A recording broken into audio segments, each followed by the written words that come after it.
اچھا، یہ ایک بھائی کہہ رہے ہیں کہ جو کورس کی بک ہے اس کو گروپ میں شیئر کر دیں. تو آپ کا جو ایل ایم ایس ہے نا، میں نے اس پہ ایک کتاب شیئر کی ہوئی ہے جو ہے نا اصول فقہ پر ایک نظر. یہ میں نے جو ایل ایم ایس ہے وہاں پہ شیئر کی ہوئی ہے، اپلوڈ کی ہوئی ہے. اس کے علاوہ ہم نے جو پہلا لیکچر پڑھا تھا الوجیز کے حوالے سے، اس کا مقدمہ پڑھا تھا. تو الوجیز بھی میں نے جو ہے وہ وہاں پہ اپلوڈ کی ہوئی ہے ایل ایم ایس پہ، آپ اس کو دیکھ سکتے ہیں. تو اگر آپ یعنی یہ چاہ رہے ہیں کہ اس کو جو ہمارا واٹس ایپ گروپ ہے اس میں بھی شیئر کر دیا جائے، تو میں وہاں بھی شیئر کر دیتا ہوں یا کر دوں گا انشاءاللہ. تو آج جو ہم پڑھنے جا رہے ہیں نا، آج یوں سمجھ لیں کہ پہلے جو 2 لیکچر تھے وہ اصول فقہ کا ایک جو تعارف تھا اس کے حوالے سے بات تھی. تو آج ہماری جو ایک سمجھ لیں پراپر گفتگو ہے اصول فقہ کی جو مباحث ہیں اس پہ شروع ہوتی ہے. تو اصول فقہ کی جو بنیادی مباحث ہیں ان میں جو سب سے پہلی اور بنیادی مبحث ہے، ڈیبیٹ ہے، اور پہلی جو گفتگو ہم کرنے والے ہیں وہ ہے حکم کے حوالے سے. اور اس میں سوال یہ پیدا ہوتا ہے کہ حکم جو ہے، جو اصول فقہ میں بہت زیادہ بات ہوتی ہے کہ دیکھیں اصول فقہ کا جو نام ہے نا اصل میں وہ یہ ہے کہ اصول فقہ الکتاب و سنہ. جو اصول فقہ ہے نا، یہ کتاب و سنت کے جو اصول ہیں نا ان کو ان کے اصول ہیں. کتاب و سنت سے متعلق جو اصول ہیں نا ان کو سمجھنے کا نام ہے. تو جو کتاب و سنت کے سے ہم اصول لیتے ہیں یا حکم لیتے ہیں، تو وہ حکم سے مراد کیا ہے، اور حکم کون دیتا ہے، اور جو ہے ہمیں کیسے پتہ چلے گا کہ یہ چیز ہمارے لیے حکم ہے، یہ آرڈر ہے، اور حکم دینے والی ذات کون سی ہے. تو اس کے حوالے سے پوری امت کا اتفاق ہے کہ جو حاکم ہے نا، حاکم اللہ تعالیٰ کی ذات ہے. اس میں کوئی اختلاف نہیں ہے. حکم دینے والا اور جس کی بنیاد پہ ہم جو ہے کتاب و سنت سے احکامات اخذ کریں گے، اور جو ذات حکم دیتی ہے وہ اللہ تعالیٰ کی ذات ہے. اللہ تعالیٰ قرآن میں فرماتے ہیں ان الحکم الا للہ، جو حکم ہے وہ تو صرف اللہ کے لیے ہے. تو اس میں کسی کا کوئی بھی اختلاف نہیں ہے کہ حکم دینے والی ذات اور جس سے ہم حکم لیں گے وہ ذات اللہ تعالیٰ کی ذات ہے. اس میں کوئی اختلاف نہیں ہے. یعنی جو حاکم ہے وہ اللہ تعالیٰ کی ذات ہے، اور حاکم اللہ تعالیٰ کے علاوہ اور کوئی نہیں ہو سکتا. اس کے علاوہ جو اب ہم نے یہ مان لیا کہ اللہ تعالیٰ کی ذات حاکم ہے، تو اب جو حکم وہ دے گی وہ انسانوں نے ماننا ہوگا، انسانوں نے اس حکم پہ عمل کرنا ہوگا. اب سوال یہ پیدا ہوتا ہے کہ اللہ تعالیٰ نے جو حکم دیا ہے قرآن یا سنت میں، جو حکم دیا ہے، ہمیں کس طرح پتہ چلے گا کہ یہ حکم اللہ تعالیٰ نے دیا ہے، اور ہم اس کو کس طرح پہچانیں گے، ہم اس کو کس طرح ریکگنائز کریں گے. تو اس کے حوالے سے نا یعنی حکم جو ہے وہ اس کی پہچان کس طرح ہوتی ہے، ہمیں کیسے پتہ چلے گا کہ یہ حکم اللہ تعالیٰ نے دیا ہے، اس کی پہچان کیسے ہوتی ہے. اس کے حوالے سے نا جو کچھ بڑے بڑے آپ سمجھ لیجئے اسکول آف تھاٹ ہیں، جس طرح معتزلہ ہیں، اشاعرہ ہیں، اور ماتریدیہ ہیں. یعنی ایک حکم کی پہچان کس طرح ہوگی. مثال کے طور پہ جھوٹ بولنا یہ بری بات ہے اور سچ بولنا یہ اچھی بات ہے. تو ہمیں کیسے پتہ چلے گا کہ اللہ تعالیٰ نے بھی جھوٹ بولنے سے منع فرمایا ہے، یا ہمیں کیسے پتہ چلے گا کہ اللہ تعالیٰ نے سچ بولنے کا حکم دیا ہے. یعنی اس کی جو حکم کی پہچان ہے وہ کس طرح ہوگی. تو اس کے حوالے سے نا 3 بڑے جو اسکول آف تھاٹ ہیں وہ سامنے آتے ہیں. ان میں سے پہلا جو اسکول آف تھاٹ ہے وہ معتزلہ کا ہے، دوسرا معتزلہ کا ہے، دوسرا اشاعرہ کا ہے. یہ ما شاعرہ غلط لکھا ہوا ہے، اشاعرہ کا ہے. اور تیسرا جو ہے وہ ماتریدیہ کا ہے. تو انہوں نے حکم کے حوالے سے کیا بات کی ہے یہ ہم آگے پڑھتے ہیں. سرسری طور پہ یہ سمجھ لیں کہ آپ نے ویسے جو آپ کی عقیدے کی بحث ہے نا اس میں آپ نے ان کا تعارف پڑھا ہوگا، معتزلہ کا بھی اور اشاعرہ کا بھی پڑھا ہوگا اور ماتریدیہ کا بھی پڑھا ہوگا. معتزلہ یہ اصل میں جو ہے وہ عقل کو پریفر کرتے ہیں، اور ان کا جو بانی تھا نا وہ واصل بن عطا تھا. واصل بن عطا یہ معتزلی تھا، اور پہلے یہ مطلب اہل سنت تھے. جب اہل سنت سے الگ ہو گئے اور اعتزال اختیار کر لیا، اعتزال کہتے ہیں الگ ہونے کو، چھوڑ جانے کو، تو جب انہوں نے اعتزال اختیار کر لیا، الگ ہو گئے، تو ان کو معتزلہ کہا جانے لگا۔ اس کے بعد جو دوسرا اسکول آف تھاٹ ہے حکم کے حوالے سے اور حکم کی پہچان کے حوالے سے، وہ دوسرا جو اسکول آف تھاٹ ہے وہ اشاعرہ کا ہے۔ اس کے جو بانی ہے وہ ابو الحسن اشعری ہے، اور یہ جو ہے ان کا جو ان کے ایک استاد تھے، اور ان استاد کے ساتھ ان کا اختلاف ہوا تھا خلق قرآن کے مسئلے، اور اشاعرہ جو ہے یہ کہتے ہیں کہ قرآن مخلوق ہے، اور ان کے استاد کا دوسرا موقف تھا۔ تو جب ان کا خلق قرآن کے مسئلے پہ اپنے استاد سے اختلاف ہوا، تو یہ جو ہے اپنے استاد کو چھوڑ کے ان سے چھوڑ کے جو ہے نا اختلاف کے بعد ان سے الگ ہو گئے تھے، اور ان کے نام سے پھر ایک اشاعرہ کے نام پہ ایک گروپ وجود میں آیا، اور ان کی وفات کے بعد ان کو زیادہ عروج حاصل ہوا۔ اس کے بعد جو ہے ایک اگلا اسکول آف تھاٹ ہے وہ ماتریدیہ کا ہے، اور یہ ابو منصور ماتریدی کی طرف جو ہے وہ منسوب ہے، اور ان کے تھاٹس کیا ہیں، ان کے خیالات کیا ہیں، وہ ہم آگے انشاءاللہ بات کرتے ہیں۔ حکم کو جو حکم اللہ تعالیٰ کی ذات دے گی، اس کو پہچاننے کے حوالے سے جو 3 اسکول آف تھاٹ سامنے آتے ہیں، ان میں سے پہلا اسکول آف تھاٹ وہی ہے جس کا ہم نے تذکرہ کیا، معتزلہ کا، دوسرا جو ہے وہ اشاعرہ کا ہے، اور تیسرا جو ہے وہ ماتریدیہ کا ہے۔ اس میں جو بنیادی بات سمجھنے کی ہے اور بہت غور سے آپ نے یہ بات سننی ہے، وہ یہ ہے کہ معتزلہ کہتے ہیں کہ حکم کی پہچان نہ، اچھائی اور برائی کی پہچان وہ ہوگی اس کے ذریعے سے، عقل کے ذریعے سے۔ یہ کہتے ہیں کہ جو عقل ہے نا، ہماری عقل، وہ اتنی قابلیت رکھتی ہے، اتنی اہلیت رکھتی ہے کہ وہ گڈ اینڈ ایول میں فرق کر سکتی ہے۔ یعنی اگر وہی نہ بھی ہو نا، صرف ہماری عقل سے ہی اس بات کا تعین ہو سکتا ہے کہ کون سی چیز اچھی ہے اور کون سی چیز بری ہے۔ مثال کے طور پہ وہ کہتے ہیں کہ جھوٹ بولنا یہ بری بات ہے، ایول ہے، اور سچ بولنا یہ اچھی بات ہے، یہ گڈ ہے۔ تو ہر انسان کی عقل اس کو بتا دیتی ہے کہ سچ بولنا اچھا ہے اور جھوٹ بولنا برا ہے۔ تو اگر جو ہے وہی نہ بھی ہو، وہی کے بغیر بھی جو ہماری عقل ہے وہ پہچان کر سکتی ہے کہ کون سی چیز اچھی ہے اور کون سی بری ہے۔ تو یہ کہتے ہیں کہ جو پریفرنس ہے وہ عقل کو ہے، اور جو وہی ہے نا وہ اس کے تابع ہے، سبارڈینیٹ ہے۔ یعنی جو عقل ہے وہ اصل ہوگی، اس کو پریفرنس حاصل ہوگی، اور جو وہی ہوگی وہ اس کی سبارڈینیٹ ہوگی۔ مثال کے طور پہ سچ بولنا یہ اچھا ہے، جھوٹ بولنا یہ برا ہے۔ تو اب عقل کو پتہ چل گیا کہ سچ بولنا اچھا ہے، اور جو ہے وہ عقل کو پتہ چل گیا جھوٹ بولنا برا ہے، تو اب جو وہی ہے نا، وہی اس کے لیے لازم ہے کہ وہ اس کے مطابق ہی احکامات نازل کرے، اس کے مطابق ہی اس کا حکم نازل ہو، اس کے مطابق ہی اس کا حکم ہو۔ جس چیز کو عقل اچھا کہے وہی بھی اس کے مطابق نازل ہونی چاہیے، جس چیز کو عقل برا کہے وہی بھی اس کے مطابق نازل ہونی چاہیے۔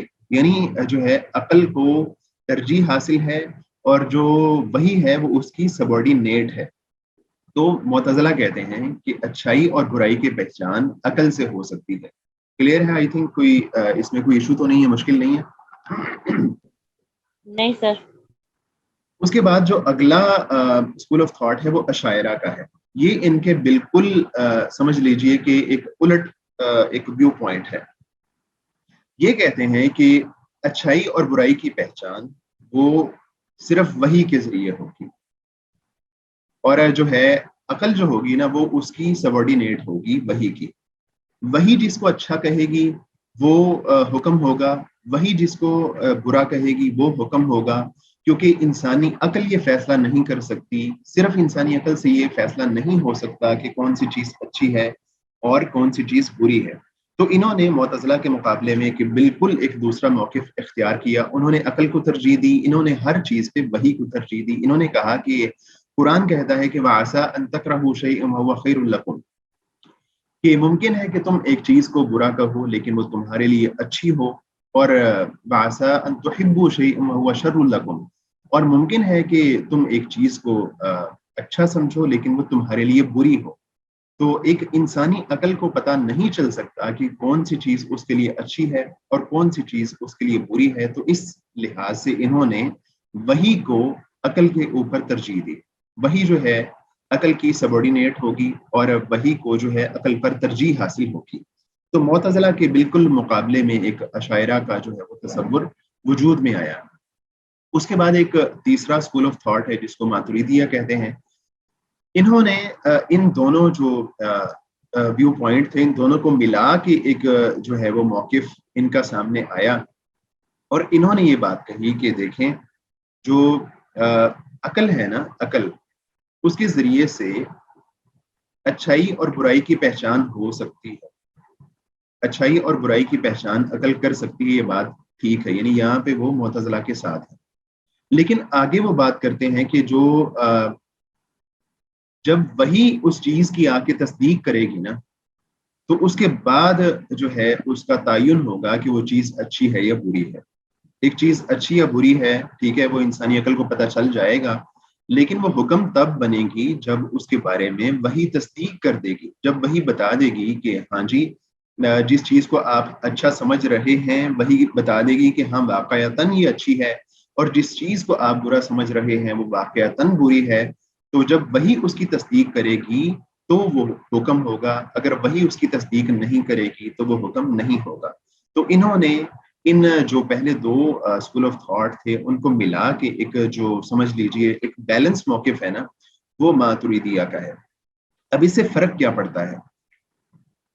فرق یہ پڑتا ہے کہ دیکھیں اگر معتزلہ کے موقف کو ہم مانتے ہیں، اشاعرہ کے موقف کو ہم مانتے ہیں یا ماتریدیہ کے موقف کو ہم مانتے ہیں، تو اس سے فرق یہ پڑتا ہے کہ مثال کے طور پہ ایک ایسا بندہ جو کہ جس تک وہی نہیں پہنچی، مثال کے طور پہ ایک بندہ ایمیزون کے جنگلات میں رہتا ہے اور اس تک کوئی دعوت نہیں پہنچی، دین نہیں پہنچا، کوئی پیغام نہیں پہنچا. تو ایسے میں جو ایمیزون میں رہنے والا، ایمیزون کے جنگلات میں رہنے والا شخص ہے، کیا مرنے کے بعد اس سے حساب کتاب لیا جائے گا یا نہیں لیا جائے گا؟ یہ سوال پیدا ہوتا ہے. تو اس کے بارے میں جو بندہ وہاں پہ رہ رہا ہے ایمیزون کے جنگلات میں، اس کے بارے میں جو معتزلی ہوں گے ان کا موقف تو یہ ہوگا کہ اگر وہ اسلام نہیں لایا، مسلمان نہیں ہوا، تو اس کا جو فیصلہ یہ ہوگا کہ وہ اہل جہنم میں سے ہوگا، کیونکہ اس کو اللہ تعالیٰ نے عقل عطا فرمائی تھی، وہی چاہے اس کے پاس نہیں پہنچی تھی، اللہ تعالیٰ نے اس کو عقل عطا فرمائی تھی. تو عقل کے ذریعے سے وہ اچھائی اور برائی کو پہچان سکتا تھا اور اچھائی اور برائی کو پہچان کے وہ مسلمان ہو سکتا تھا.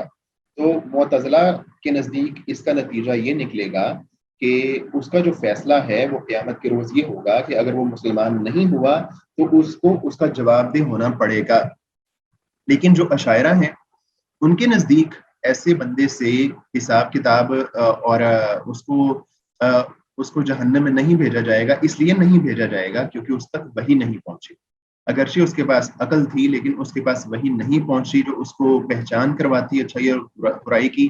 تو اس اعتبار سے جو ہے وہ اس سے حساب کتاب نہیں لیا جائے گا. اسی طرح ماتریدیہ کے نزدیک بھی یہ ہوگا کہ اگر اس کے پاس جو ہے وہ وحی نہیں پہنچی جو اس کی تصدیق کرتی اچھائی اور برائی کی، تو اس سے حساب کتاب نہیں لیا جائے گا، اس کو جنت یا جہنم میں نہیں بھیجا جائے گا. تو اہل سنت کا بھی عموماً یہی موقف ہے کہ ایسے لوگ جن تک پیغام نہیں پہنچا اور جن تک وحی نہیں پہنچی اور ایسے بچے جو بالغ ہونے سے پہلے فوت ہو گئے، بلوغت سے پہلے فوت ہو گئے، تو ایسے بچوں کا بھی جو حساب کتاب ہے بعض حدیث کے مطابق ان کو دوبارہ آزمایا جائے گا، ان کو قیامت میں دوبارہ آزمایا جائے گا، ان کی آزمائش دوبارہ ہوگی اور اس کے بعد ان کے بارے میں فیصلہ ہوگا. تو جو ماتریدیہ کا موقف ہے یہ اہل سنت کا موقف ہے، اہل سنت کے موقف سے بہت قریب ہے. اور ویسے عموماً جو ہمارے احناف ہوتے ہیں نا وہ ماتریدی عقائد کے لحاظ سے وہ ماتریدی ہوتے ہیں، اور یعنی اکثر احناف ماتریدی ہیں، البتہ بعض احناف جو ہیں وہ اشاعرہ بھی ہو سکتے ہیں، لیکن اکثریت احناف کی وہ ماتریدی ہے. تو جو ہے حکم کو پہچاننے کے حوالے سے تین بڑے اسکول آف تھاٹ سامنے آتے ہیں، معتزلہ کا، اشاعرہ کا اور ماتریدیہ کا. تو یہی بات مطلب ہم ایک دفعہ اس کو پڑھ لیتے ہیں کتاب سے، اس کے بعد آگے چلتے ہیں. اچھا جی، حاکم، اللہ تعالیٰ کا ارشاد ہے ان الحکم الا للہ، حکم صرف اللہ کا ہے. دوسری آیت میں فرمایا فاحکم بینہم بما انزل اللہ، ان کے درمیان اللہ کے اتارے ہوئے قانون کے مطابق حکم یعنی فیصلہ کیجیے. لہٰذا اسلام میں حاکم صرف اللہ تعالیٰ ہے، اور اللہ تعالیٰ نے اپنے احکام اپنے بندوں کی طرف اپنے رسولوں اور کتابوں کے ذریعے نازل کیے ہیں. اس بارے میں تمام مسلمانوں کے درمیان کوئی اختلاف نہیں ہے، یعنی اس بارے میں کوئی اختلاف نہیں ہے کہ حاکم صرف اللہ تعالیٰ کی ذات ہے. البتہ ان کے درمیان اختلاف اس بارے میں ہے کہ ان احکام کو پہچاننے کا ذریعہ کیا ہے. اس بارے میں ان کے تین مسلک ہیں، تین اسکول آف تھاٹ ہیں. پہلا مسلک معتزلہ کا ہے، جو کہتے ہیں کہ اچھائی اور برائی بعض اشیاء کی ذاتی صفات میں داخل ہے. وہ کہتے ہیں کہ اچھائی اور برائی جو ہے نا، وہ ایک کسی بھی چیز کی ذاتی صفت میں داخل ہوتی ہے. یعنی جو جھوٹ ہے اور سچ ہے، اس کو پہچاننے کی جو بات ہے وہ اس کی جو ذاتی صفات ہیں وہیں پہ داخل ہے. اور اس کے بعد جو وہ کہتے ہیں کیونکہ ان میں کچھ فائدہ مند ہیں اور کچھ نقصان دہ، اور محض عقل کی بنیاد پر انہیں اس حیثیت سے پہچان لینا انسان کے بس میں تھا کیونکہ ان میں کچھ فائدہ مند ہیں اور کچھ نقصان دہ. یعنی کچھ چیزیں ایسی ہیں جو فائدہ مند ہیں، کچھ چیزیں ایسی ہیں جو نقصان دہ ہیں. سچ بولنا فائدہ مند ہے اور جھوٹ بولنا نقصان دہ ہے، اور محض عقل کی بنیاد پر انہیں اس حیثیت سے پہچان لینا انسان کے بس میں تھا. تو یہ کہتے ہیں کہ محض عقل کی بنیاد پہ اس فائدہ مند چیز کو اور اس نقصان دہ چیز کو پہچان لینا انسان کے بس میں تھا، بغیر اس کے کہ اسے اللہ تعالیٰ کے رسولوں اور کتابوں کا واسطہ حاصل ہوتا. یعنی جو فائدہ مند چیزیں ہیں، یوزفل چیزیں ہیں، اور جو ہارمفل چیزیں ہیں، ان میں سے ہارمفل چیزوں کو پہچان لینا اور یوزفل چیزوں کو پہچان لینا وہ انسانی عقل کے اختیار میں تھا، اور اس کو ضرورت نہیں تھی کہ اس کو اللہ تعالیٰ کے رسولوں کا اور کتابوں کا واسطہ حاصل ہوتا. اب شریعت نے جن افعال کے کرنے کا حکم دیا ہے وہ اسی لحاظ سے دیا ہے کہ وہ افعال اپنی ذات میں اچھے اور مفید تھے. شریعت نے جن افعال کو کرنے کا حکم دیا ہے وہ اس لیے دیا ہے کہ وہ اپنی ذات میں اچھے تھے اور مفید تھے. مثال کے طور پہ اگر شریعت نے کہا کہ تم لوگوں نے سچ بولنا ہے، جھوٹ نہیں بولنا، تو وہ شریعت نے اس لیے کہا کہ وہ یہ جو جھوٹ بولنا برا ہے، سچ بولنا اچھا ہے. شریعت نے اس کے افعال کو اور اس کے اثرات کو دیکھ کے اس کے مطابق حکم دیا. یعنی شریعت کو پتہ چلا کہ سچ بولنا اچھا ہے تو شریعت نے سچ بولنے کا حکم دے دیا. اور جن افعال سے اس نے منع کیا ہے، یعنی شریعت نے منع کیا ہے، وہ اسی لحاظ سے ہے کہ وہ افعال اپنی ذات میں برے اور نقصان دہ تھے. شریعت نے جن افعال سے منع کیا ہے وہ اس لحاظ سے منع کیا ہے کہ وہ اپنی ذات میں برے تھے. جھوٹ بولنا وہ اپنی ذات میں، یعنی جھوٹ بولنا اٹ سیلف برا تھا، تو شریعت نے اس کے مطابق حکم دیا ہے کہ تم لوگوں نے جھوٹ نہیں بولنا.